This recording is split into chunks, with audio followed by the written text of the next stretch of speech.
চাইল। তৃষা তখন কৌতূহলী দৃষ্টিতে আয়নায় আর্যর চোখের দিকে নিবদ্ধ।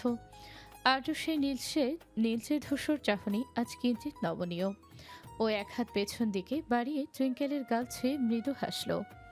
কিছুক্ষণের মাঝে কোনো ভূমিকা ছাড়াই আর্যর ভরাট গম্ভীর কণ্ঠস্বর কক্ষের নিস্তব্ধতা চিরে ঝঙ্কৃত হলো। এই ভালো এই খারাপ, ও প্রেম মানে মিষ্টি পাপ, চলো মানে মানে দিয়ে ফেলি ডুব, তুমি আমি মিলে। দুজনের মনটাকে ও বেঁধে ফেলি সাত পাকে, চলো ছোটখাটো করি ভুল চুক, তুমি আমি মিলে।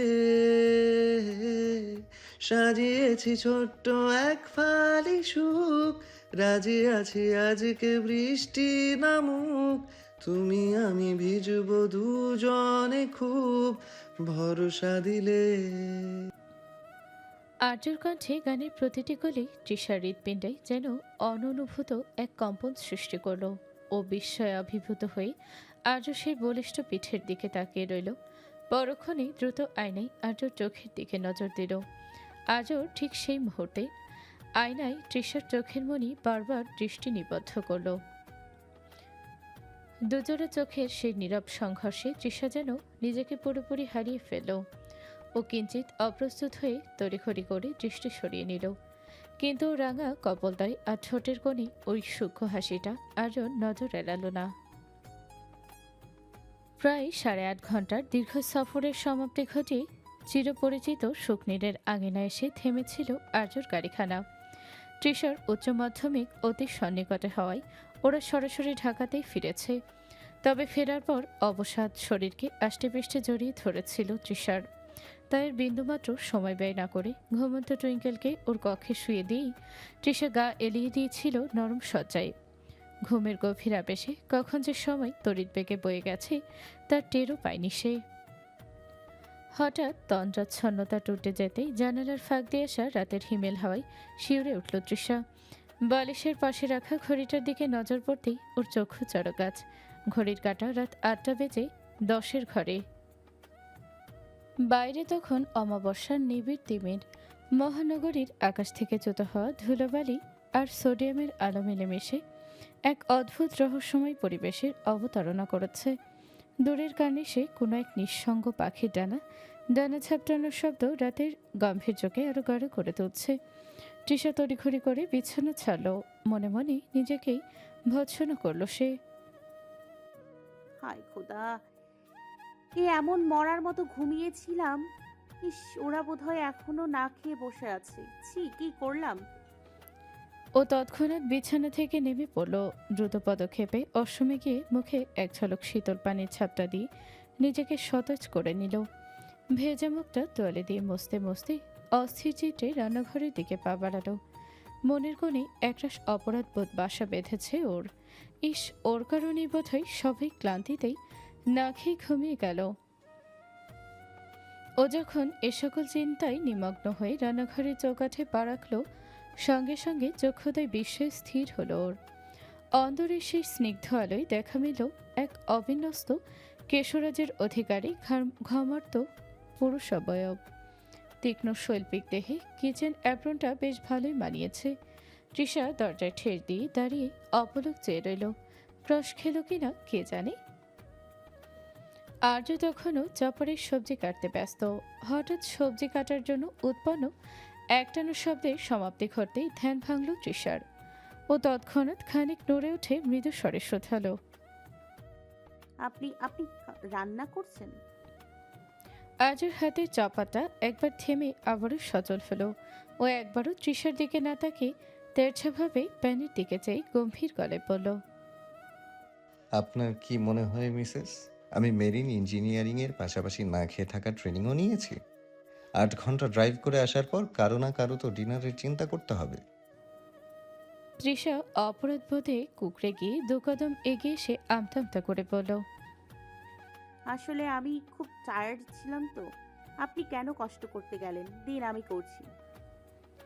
আজ এবার চপারটা রেখে সোজা হয়ে দাঁড়িয়ে ওর কপালে জমে থাকা ঘামটা হাতের উল্টো পিঠ দিয়ে মুছে তৃষার চোখের দিকে তীক্ষ্ণভাবে তাকালো। Don't need. রান্নাঘরটা অলরেডি একটা ল্যাবে পরিণত হয়েছে। নতুন কোনো এক্সপেরিমেন্ট করতে গিয়ে বিপদ বাড়াবেন না। তার চেয়ে বরং শান্ত হয়ে ওপাশে দাঁড়ান। বক বক না করলে কি আপনার মাইগ্রেন অ্যাটাক হয়? তৃষা গাল ফুলিয়ে বিরক্তি নিয়ে বলল, সব কিছুতেই কি ধমক দেওয়া জরুরি? আমি তো জাস্ট হেল্প করতে চেয়েছিলাম। আপনার হেল্প মানেই কাজ ডাবল হওয়া। ওপাশে গিয়ে গ্লাসগুলো টেবিলে রাখুন, ওইটুকুই আপনার কোটা। এর বেশি নড়াচড়া করলে কিন্তু কিচেন থেকে বহিষ্কার করবো আপনাকে। তৃষা রাগে গজগজ করতে করতে গ্লাসগুলো নিতে গেল। ঠিক তখনই টুইঙ্কেল হাই তুলতে তুলতে চোখে হাত ঘষতে ঘষতে রান্নাঘরে ঢুকলো। ও তৃষার কোমর জড়িয়ে ধরে আধো আধো কণ্ঠে বলল, বানি, ক্ষুধা লেগেছে তো।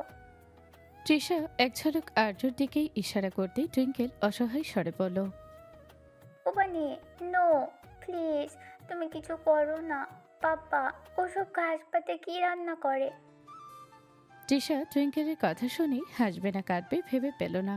ও আর্যর দিকে আর চোখে তাকাতে আর্য টুইঙ্কেলের দিকে ফিরে তাকালো।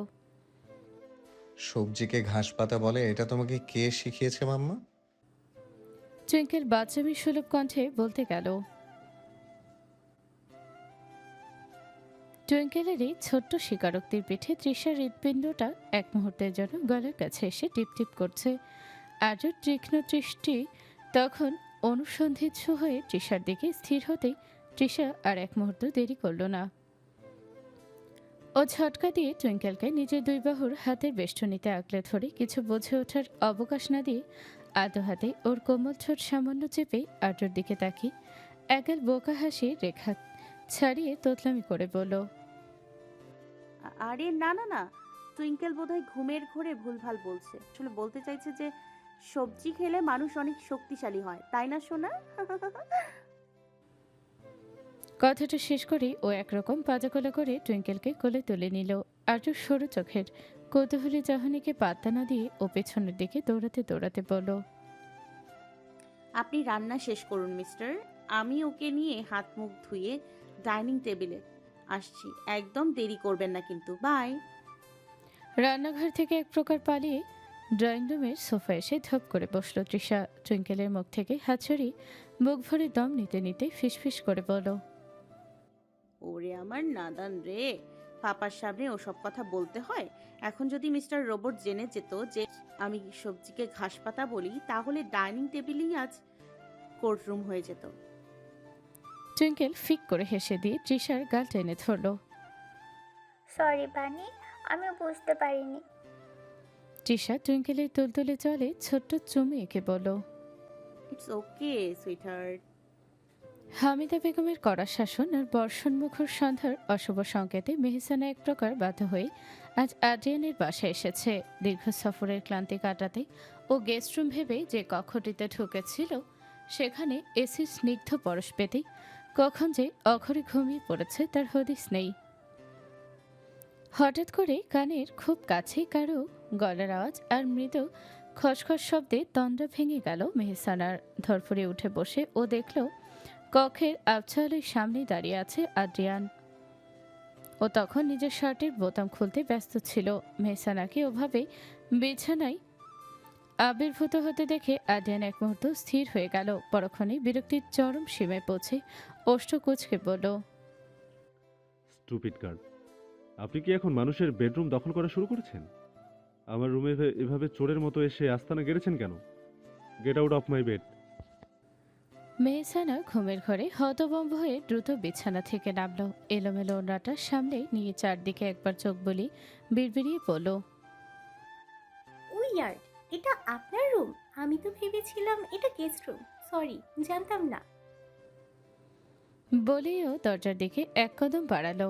কিন্তু হুট করে আদ্রিয়ানের বলা স্টুপিড শব্দটা ওর মস্তিষ্কে পুনরাবৃত্তি হতে আগ্নেয়গিরির মতো ফেটে পড়ল। পিছন ফিরে কোমরে হাত দিয়ে রণচণ্ডী মূর্তিতে চেঁচিয়ে উঠল, এই যে মিস্টার সেলফ ডিক্লেয়ার্ড হ্যান্ডসাম, কি বললেন আমাকে স্টুপিড? আপনি কোন সাহসে আমাকে স্টুপিড বললেন শুনি? আমি তো ভুল করে ঢুকেছি, কিন্তু আপনি যে অসভ্যের মতো আমার সামনে শার্ট খুলছেন সেটার বেলা। আদ্রিয়ান তার ছেলের হাসি হেসে বলল, নিজের রুমে শার্ট খুলবো না তো কি আপনার পারমিশন নিয়ে লুঙ্গি ডান্স করব? লজিক নেই, শুধু নয়েজ পলিউশন। এবার কি দয়া করে আপনার এই সাউন্ড বক্সটা নিয়ে বেরোবেন? আমার ঘুম পাচ্ছে। আপনার ঘুমের 12টা বাজিয়ে তবেই আমি যাব। মেহসানা আরও এক ধাপ এগিয়ে এলো।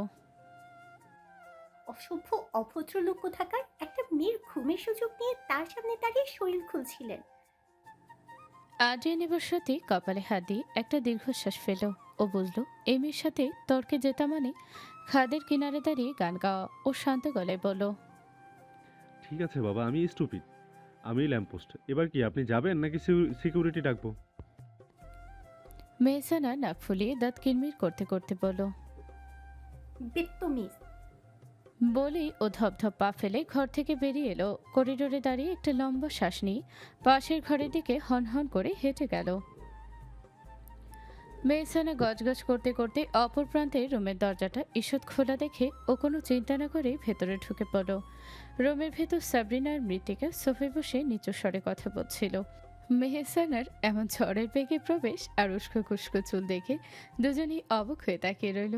মৃত্তিকা ভ্রুকুচকে তাকিয়ে থেকে হেসে দিয়ে বলল, কি ব্যাপার মিয়পু, কোথায় ছিলে এতক্ষণ? মেহসানা একটা লম্বা শ্বাস ফেলে নিজেকে সামলে নিয়ে পাশের খাটে বসে পড়ল। অন্যটা ঠিক করতে করতে খানিকটা আমতা আমতা করে বলল, আরে কিছু না, আমি আসলে পাশের গেস্ট রুমে ঘুমিয়ে পড়েছিলাম। জার্নির ধকলে শরীরটা একদম দিচ্ছিল না। পাশ থেকে সাবরিনা বলল, কিতা ভাই, আমরা তোমাকে সারা বাড়ি খুঁজে আসলাম।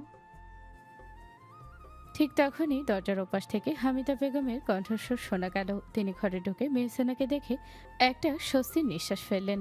সস্নেহে ওর মাথায় হাত রেখে তুমি করে সম্বোধন করে বললেন, এই তো মেহু, তুমি এখানে? আমরা তোমাকে নিয়ে কত চিন্তায় ছিলাম মা। তুমি যে কখন গেস্ট রুমে গিয়ে ঘুমালে টেরই তো পেলাম না। মুখটা শুকিয়ে একদম ছোট হয়ে গেছে। চলো, নিচে খাবার দেওয়া হয়েছে, ডিনারটা সেরে নাও। না আন্টি, আসলে আমার একদম ক্ষুধা নেই, শরীরটা খুব ম্যাজম্যাজ করছে। আমি বরং এখন একটু শুয়ে থাকি। হামিদা বেগম ওর চিবুক ছুঁয়ে আদরে গলায় বললেন, ওসব শুনছি না, রাত অনেক হয়েছে। না খেয়ে ঘুমালে শরীর আরও খারাপ করবে। সাবরিনা, মৃত্তিকা, তোমরাও চলো, সবাই মিলে একসাথে খাবো। হামিদা বেগমের মাতৃত্ব সুলভ আবদারি মেহসানার অমত করতে পারল না। ধীর পায়ে ওদের সাথে ডাইনিং হলের দিকে পা বাড়ালো। মহানগরীর বক্ষজুড়ে আজ তিমির রজনীর নিবিড় আলিঙ্গন। অন্তরিকে নভপতির অনুপস্থিতি যেন এক অসীম শূন্যতার হাহাকার ছড়িয়ে দিয়েছে চারধারে। কৃষ্ণা তিথির এই নিঝুম প্রহরে ধরিত্রী যেন কোন এক মায়াবী নিস্তব্ধতায় আচ্ছন্ন। বেলকনির কার্নির ঘেঁষে বসা তৃষার দোলনাটি মৃদু সমীকরণে দুলছে, আর সে হিল্লোলে চরচরিয়ে ডানা মেলছে ওর অবাধ্য ভাবনারা। রাতের এই গাম্ভীর্যকে চিরে তৃষার আঙুল সচল হলো ইলেকট্রনিক পর্দার নীল আলোয়। ও কিবোর্ডে আঙুল ছুঁয়ে লিখে পাঠালো কাঙ্ক্ষিত অ্যাকাউন্টটিতে। কি ব্যাপার মিস্টার, আজও এত রাতে অনলাইনে? মুহূর্তের মধ্যে সিন হলো মেসেজটা। রিপ্লাই এলো তৎক্ষণাৎ। ইনসোনিয়া রোগ ধরা করেছে বোধহয়। মানে? ইদানিং রাতে ঘুম আসে না। বলেন কি, এটা একদমই ভালো লক্ষণ নয়। তা ডাক্তার দেখাচ্ছেন? এবার রিপ্লাই এলো খানিক বাদে। না। তৃষা এবার প্রশ্ন ছুড়ল কিঞ্চিত কৌতূহলী হয়ে। কেন? ওই রোগের ওষুধ সব ডাক্তারের কাছে নেই। তাহলে যার কাছে আছে তার কাছে যান। সেই চেষ্টাই তো করছি ম্যাম, তো কিন্তু তার তো দেখা নেই। মানে এই রোগের ওষুধ একমাত্র আমার পার্সোনাল ডাক্তারনির কাছে আছে। এতক্ষণে তৃষা বুঝলো আর্য আসলে কিসের কথা বলছে। ফাজিল ব্যাটার ফাজলামিকে নাদান তৃষা তখন অসুস্থতা হিসেবেই ধরে নিয়ে উদ্বিগ্ন হয়ে পড়ছিল। ধুর, এই লোকের জন্য চিন্তা করাই বৃথা। কথাটা মনে মনে আবরে ফোনটা পাশে রাখলো তৃষা। পরক্ষণে হঠাৎ টুং শব্দ হতে অনিচ্ছা সত্ত্বেও সেটা হাতে তুলল আর্যর মেসেজ। তা ম্যাম, আপনার এত রাতে অনলাইনে থাকার রিজন? তৃষা হেলদোলহীনভাবে সরল মনে প্রত্যুত্তর পাঠালো। সামনে এইচএসসি। ও এমজি, আপনি এইচএসসি ক্যান্ডিডেট? জি। কোন কলেজের? ঢাকা কলেজ। কি বলেন? আপনি ঢাকার? না, আমি গ্রামের পড়াশোনার খাতিরে রাজধানীতে থাকি। তৃষার উত্তরটা স্ক্রিনে ভেসে ওঠা মাত্রই আর্য ঠোঁটের কোণে এক রেলতে ধূর্ত হাসি ফুটে উঠল। ও ভাবতেই পারেনি তৃষা এতটা সরলভাবে ওর জালে পা দেবে। ও দ্রুত টাইপ করলো। Wow, what a coincidence! আমিও তো বর্তমানে ঢাকাতেই আছি। তাহলে কি বলেন ম্যাম, আমরা তো একবার মিট করতেই পারি। তৃষা মেসেজটা পড়ে নিজের কপালে একটা চড় মারল, বিড়বিড় করে নিজেকেই শোনালো। ওরে তৃষা, তুই তো আস্ত একটা গাধি, একদম লোকেশন বলে দিলি। এখন যদি এই লোক দেখা করতে চায় আর আমি না যাই, তবে তো ভাববে আমি ভয় পাচ্ছি, আবার গেলে যদি ধরা খেয়ে যাই। ওর ভাবনার মাঝেই আর্যর পরবর্তী মেসেজ এলো। কি হলো ম্যাম, চুপ হয়ে গেলেন যে? ভয় পাচ্ছেন নাকি? আর্যর এই প্রচ্ছন্ন খোঁচায় তৃষার আত্মসম্মানে বড়সড় একটা ধাক্কা লাগলো। ও দাঁত কিরমির করে টাইপ করলো। ভয় পাওয়ার মেয়ে আমি নই মিস্টার, কিন্তু আমি হুটহাট অচেনা মানুষের সাথে দেখা করতে স্বাচ্ছন্দ্য বোধ করি না। অচেনা? মাঝরাতে যে মানুষটার মেসেজে রিপ্লাই করতে পারেন, সে এখন আপনার কাছে অচেনা? নাকি আপনি আসলে আমাকে রিয়েল লাইফে ফেস করার সাহস পাচ্ছেন না? চ্যালেঞ্জটা কি তবে হেরে গেলেন? চ্যালেঞ্জ শব্দটা দেখা মাত্র তৃষার মাথার রক্ত চনমন করে উঠল। ও রাগের মাথায় কিবোর্ডে ঝড় তুলে লিখল। কিসের চ্যালেঞ্জ? আমাকে কি আপনার খুব ভীতু মনে হয়? কোথায় আসতে হবে বলুন, আমি আসবো। আর্যের বাঁকা হাসিটা এবার আরো চড়া হলো। ও জানে তৃষাকে কিভাবে নাড়াতে হয়। ও শান্তভাবে লিখল। That's like a queen. কাল যখন আপনার টাইম হয়, তখন না হয় আমরা বনানীর ক্যাফে রিদমে মিট করলাম। একদম কর্নারের টেবিলটাতে আমি থাকবো। হাতে নীল রঙের একটা রুমাল থাকবে, যাতে আমাকে চিনতে কষ্ট না হয়। You just come. তৃষা আর পিছু পা হলো না। ও লিখে দিল। আসবো ঠিক বেলা 2টো নাগাদ। So be ready mister selling king. মেসেজটা পাঠিয়ে তৃষা ধপ করে বিছানায় শুয়ে পড়ল। হাত পা কাঁপছে ওর। তবে ও প্রখর রূপে অনুভব করছে আর্যর সাথেই ভার্চুয়াল দৈরত এখন আর কেবল মজার ছলে নেই। এটি এখন ওর অস্তিত্বের এক সূক্ষ্ম পরীক্ষায় রূপ নিয়েছে। তৃষা এবার উপর হয়ে বালিশটা নিজের সঙ্গে বেশ জোরে চেপে ধরল। এক নব ভাবনার উদয় হতেই জল শক্ত হয়ে এলো ওর। যে মানুষটা ঘরে থাকলে তৃষার সাথে দুটো সহজ কথা বলতে কুণ্ঠাবোধ করে, যে মানুষটা ওকে নিয়ে কোনোদিন নিজে থেকে কফি শপে যাওয়ার প্রস্তাব দেয়নি, সেই মানুষটাই কিনা একজন অচেনা মেয়ের সাথে দেখা করার জন্য বনানীর ক্যাফেতে টেবিল বুক করার স্বপ্ন দেখছে। ভাবতেই তৃষার পিঠে জ্বলে উঠল। অসভ্য, 1 নম্বর লম্পট। ঘরে এত সুন্দরী আর বুদ্ধিমতী একটা বউ থাকতে ও কোন সাহসে অন্য একটা মেয়ের সাথে ডেটে যাওয়ার প্ল্যান করে, তাও আবার নীল রুমাল হাতে নিয়ে। ইস, কি রোমান্টিক সাজার চেষ্টা। তৃষা দাঁত দিয়ে নিজের নখের কোণ কামড়াতে লাগলো একরাশ অভিমানে। ও এবার চূড়ান্ত সিদ্ধান্ত নিল, কালো যাবেই। তবে তৃষা নেওয়াজ হয়ে নয়, বরং অন্য সাজে আর্যর মুখোমুখি দাঁড়াবে। ও এবার ফিসফিস করে বলল। মিস্টার মেরিন ইঞ্জিনিয়ার, কাল আপনার ওই নীল রুমাল দিয়ে আমি আপনার এই চোখের পানি মুছিয়ে দিব। পরকিয়া করার শখ আমি কাল মিটিয়ে দিচ্ছি আপনার। Just wait and watch. ওদিকে নিজের ঘরে বসে আর্য ল্যাপটপ বন্ধ করলো। ওর চোখে সে নীলচে ধূসরমণি তখন এক চরম তৃপ্তিতে চিকচিক করছে। ও আদতে এতটাই চেয়েছিল। ও খুব করে দেখতে চাই ওর বোকা মানবীর পদক্ষেপ কালকে কেমন হয়। সুদীর্ঘ তমসাচ্ছন্ন রজনীর সমাপ্তি ঘটিয়ে নীলিমা রাঙাল ভোরের অরুণ রাগ। স্নিগ্ধ হিরণময় দুটি ধরিত্রীর অবহেলিত ধূলিকণা হতে বনস্পতির পল্লব শীর্ষ পর্যন্ত পরিব্যাপ্ত হয়েছে। তবে তৃষার কাছে আজকের এই প্রভাতটি অন্য দিনগুলোর মতো সাধারণ হয়ে আসেনি। বড্ড বিচিত্র অভিজ্ঞতার সম্মুখীন করতেই আজ নতুন সূর্যোদয় হয়েছে বোধহয়। ঝটপট সকালে নাস্তা সেরে টুইঙ্কেলকে খাওয়াতে মগ্ন তৃষা। পাশেই নিজ মনে প্রাতরাশ সাজছে আর্য দৃষ্টি নিবদ্ধ মোবাইল স্ক্রিনে। আর্য নির্লিপ্ত ভঙ্গিমায় তৃষার কৃত্যে চলে যাচ্ছে। ও মনে মনে ওকে অনবরত গালমন্দ করতে লাগলো। অসভ্য লোক, ডাবল স্ট্যান্ডার্ড দোকানদার একটা। সামনে এমন ভান করছে যেন ও দুনিয়ার সবচাইতে বড় সাধু, অথচ মনে মনে ডেটে যাওয়ার জন্য নিশ্চয় লাড্ডু ফুটছে। শালা দ্রুত শেয়াল, আজকে তোর এই শেয়ালগিরি আমি ঘুচাবো।